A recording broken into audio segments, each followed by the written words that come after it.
Boletim Coppola. Sejam muito bem-vindos ao Boletim Coppola especial sobre privilégios da elite do Poder Judiciário. Hoje, no segundo bloco, nós teremos a participação do advogado e cientista social, Dr. Fernando Conrado. Ele vai compartilhar conosco a sua percepção sobre a polêmica proposta de aumento de salário da alta magistratura. Será que ampliar o teto constitucional de remuneração para servidores em plena crise econômica é oportuno, moral e alinhado ao interesse público?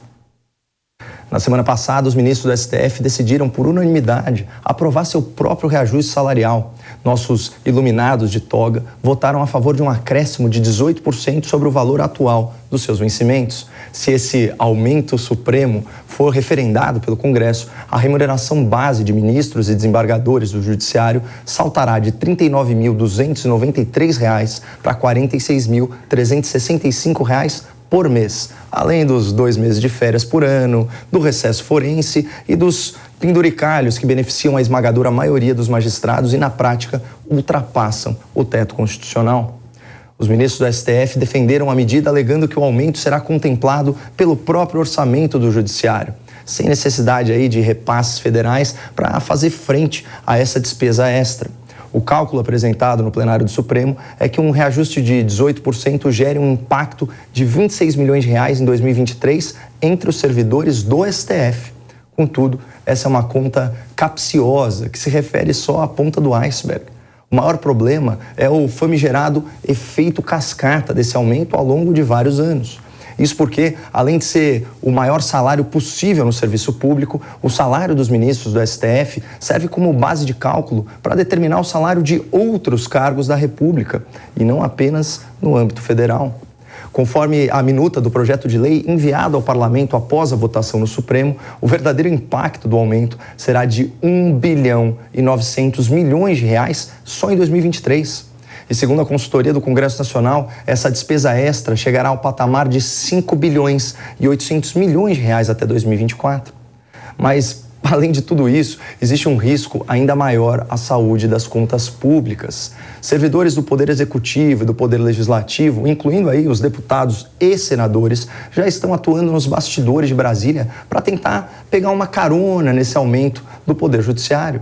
A ideia é reajustar os salários em 9%, elevando a remuneração dos parlamentares de R$ 33.700 para R$ 36.800. Aspas para a reportagem do jornal O Estado de São Paulo. Com a campanha eleitoral já nas ruas, a cúpula do Congresso não cogita pôr o tema em pauta agora. O assunto só vai entrar na agenda de votação após outubro. Para garantir o reajuste à próxima legislatura, a proposta terá de ser aprovada ainda nesse ano. De fato, os últimos aumentos que o Congresso concedeu a si próprio se deram no apagar das luzes do ano legislativo, em 23 de dezembro, depois das eleições e antes dos feriados de final de ano. Aparentemente, legislar em causa própria pega mal durante a campanha, mas é aceitável após enganar o eleitor. Se aprovada pelo Congresso, a medida elevará o salário de ministros, desembargadores e procuradores para mais de R$ 46 mil e custará aos cofres públicos R$ 5,8 bilhões até 2024. Para falar conosco sobre esse tema, eu tenho o prazer de receber o Dr. Fernando Conrado, advogado, cientista social e colaborador assíduo aqui do Boletim Coppola. Seja muito bem-vindo, Conrado. Sempre uma honra estar aqui contigo, Caio. Imagina, o prazer é todo nosso e eu tenho certeza que eu falo em nome aí da nossa audiência. Conrado, o Congresso acaba de reconhecer uma situação de emergência, né? E o governo acabou de elevar os gastos com transferência de renda para a população mais pobre. Então, eu queria saber, na sua opinião, né, repetindo aí a pergunta do editorial do programa, esse aumento é oportuno, moral e de interesse público? Esse aumento aí é completamente imoral, inoportuno e não se comenta dele dentro da oportunidade para a população brasileira. A gente está vendo, como tu bem falaste, uma grande crise, tanto por conta de uma pandemia continuada, tanto por conta de uma guerra no exterior e outros momentos de inflação, de economia global mesmo. E aqui vale a pena a gente fazer um ponto interessante para quem está nos assistindo, como tu bem falaste, o teto dos salários do Brasil é os vencimentos, né, dos ministros do STF, mas vale a gente lembrar que a dinâmica de como funciona o orçamento do Poder Judiciário no Brasil, ele é completamente próprio, ou seja, ele tem... Hoje, no ano de 2022, conta-se com mais de 50 bilhões de reais. E a dinâmica é a seguinte: tudo aquilo que não é gasto deve retornar para o erário, né, para os cofres públicos, porque tudo isso é dinheiro da população que sai do seu bolso para pagar essa conta toda. E o que o Poder Judiciário acaba fazendo? Ele nunca devolve dinheiro, ele acaba gastando com coisas que são completamente desnecessárias e completamente desvinculadas da realidade brasileira. Como é colocar mármore nos seus prédios, fazer prédios cada vez mais suntuosos. Isso aí só para a gente ter noção de como é que funciona o orçamento do judiciário no Brasil, cara. Aliás, você comentou desse descolamento, né, da elite com os anseios da população.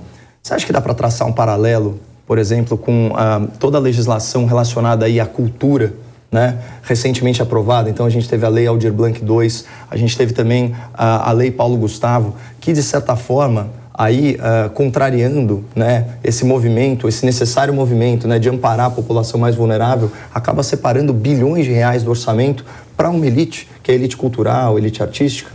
A parte mais triste disso tudo é que existe uma ruptura gigantesca dos vencimentos de um ministro do Supremo, que agora beira quase 50 mil reais do resto da população brasileira. E quando a gente vai falando nesses números aqui, a gente está prevendo para os próximos anos um gasto de mais de 5 bilhões de reais. As pessoas às vezes não têm muita noção, né? Mas, por exemplo, senhores, 1 milhão de segundos, se a gente fosse fazer uma equiparação com o tempo, né? 1 milhão de segundos é igual a 11 dias.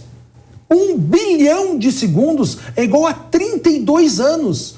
O nome muda uma letra de milhão para bilhão, mas é um valor exorbitante que sai do bolso do cidadão e não retorna em benefício maior diante, né, dos disparates que a gente vê no Poder Judiciário. Tem uma outra comparação que também faria sentido, que é o seguinte: o último orçamento, né, à disposição do ex-ministro da Infraestrutura, né, o ministro Tarcísio, agora candidato ao governo do estado de São Paulo, era de 8 bilhões de reais. E olha a transformação que a gente teve no país, né, Caio?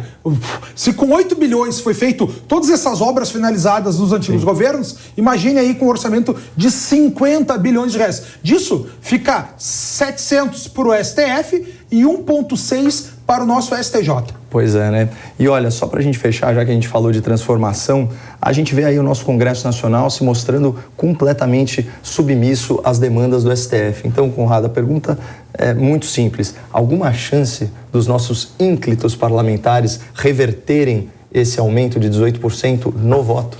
Eu acho muito difícil, já que quem é que julga os nossos parlamentares, né, Caio? Senão o STF. E com isso, como tu bem falaste, tem todo esse efeito carona, porque são todas as outras carreiras jurídicas que serão beneficiadas com esse aumento, mas também todos aqueles ligados ao poder legislativo aí como um todo. É grave, Caio. Grave. Pois é. Bom, esperamos aí, né, afinal de contas a esperança é a última que morre, que os nossos parlamentares, eles de fato façam a coisa certa, ainda que a votação esteja prevista só para depois das eleições, né, o que torna a situação ainda mais impossível, né? Como ocorre em todo santo ano, é no apagar das luzes que eles fazem essas modificações, até mesmo para não ter um custo público muito grande. Tá certo. Bom, Fernando Conrado, mais uma vez, muitíssimo obrigado aqui pela sua presença no Boletim Coppola.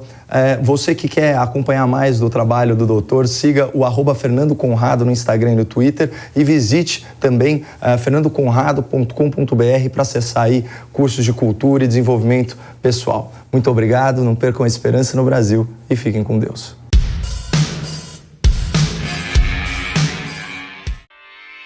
Realização Jovem Pan News.